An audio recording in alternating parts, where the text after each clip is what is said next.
SK helping hand स्वागत करता है आपका स्टोरीज़ की सीरीज़ में, जो कि स्पेशली रूरल एरिया के ग्रामीण क्षेत्र के विद्यार्थियों के लिए डेवलप की गई हैं, जिसमें कि प्रोनंसिएशन उच्चारण साथ में ही दिया गया है, जिससे कि बच्चा प्रोनंसिएशन को याद कर ले पहले और फिर उससे संबंधित स्पेलिंग्स को याद करके वह स्टोरी लिख सकता है सरलता से। वाक्य बहुत ही सरल लिखे गए हैं, तो किसी भी माध्यम के बच्चे इनका प्रयोग कर सकते हैं। कहानी लिखते समय जब परीक्षा में कहानी लिखनी होगी तब आपको उच्चारण नहीं लिखना होगा। विद्यार्थी कृपया ये चीज़ ध्यान में रखिएगा। Two friends and a bear. आज की कहानी दो दोस्त और भालू। Once there lived two friends Ram and Raju. एक बार दो दोस्त थे, राम और Raju. They lived in a village, और वे गांव में रहते थे। One day they decided to go to a city.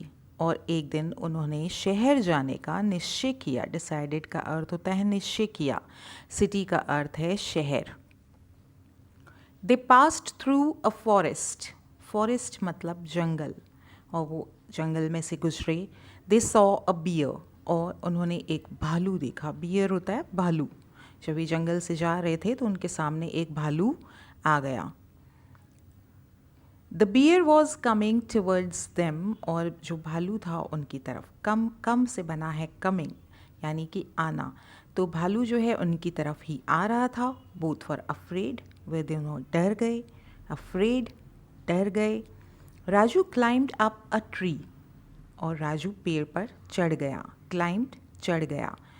He did not care for Ram, और उसने राम की बिल्कुल भी केयर नहीं की, उसकी बिल्कुल भी परवाह नहीं की कि मेरा दोस्त नीचे ही रह गया। Ram lay down on the ground. अब उसने क्या किया? राम तो पेड़ पर नहीं चढ़ सका, तो उसने ले डाउन अर्थात नीचे लेट गया ज़मीन पर। He held his breath and pretended to be dead. उसने क्या किया? उसने हेल्ड अर्थात रोक लिया, उतना सांस रोक लिया। एंड प्रिटेंडेड, और नाटक किया कि वह जो है डेड है, अर्थात मृत है। He had heard that bears do not attack dead things, और ऐसा उसने क्यों किया?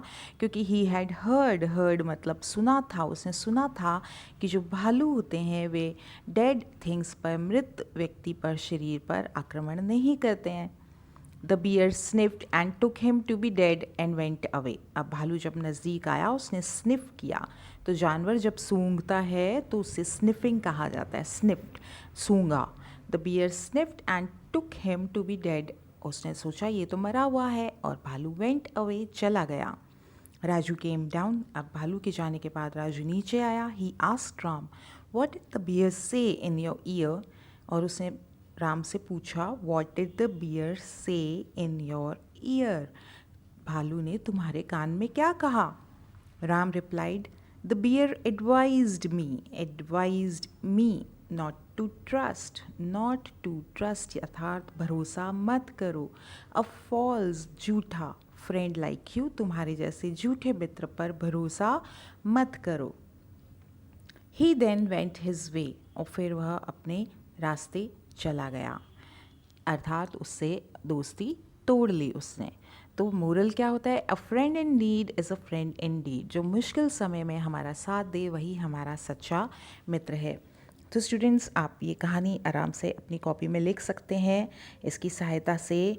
और अंग्रेजी की लाइन लिखने के बाद आप एक लाइन अवश्य छोड़ा कीजिए हिंदी लिखने के लिए। इस बात को ध्यान रखिए, क्योंकि हिंदी की मात्राएं ऊपर की लाइन पे टच होती हैं, इसलिए अंग्रेजी लिखने के बाद हिंदी लिखने के लिए जो हिंदी उच्चारण हम लिख रहे हैं उसके लिए एक लाइन छोड़ करके आप लिखें, जिससे कि आपका कार्य आपको ही स्पष्ट दिखेगा। उम्मीद है वीडियो आपकी सहायता के लिए सफिशिएंट है। और भी कुछ आप कहानी पहले चाहते हैं तो आप कमेंट बॉक्स में मेंशन कीजिएगा। कोई सुझाव है तो ज़रूर दीजिएगा। धन्यवाद। चैनल को सब्सक्राइब नहीं किया तो do subscribe and like the video. Thank you.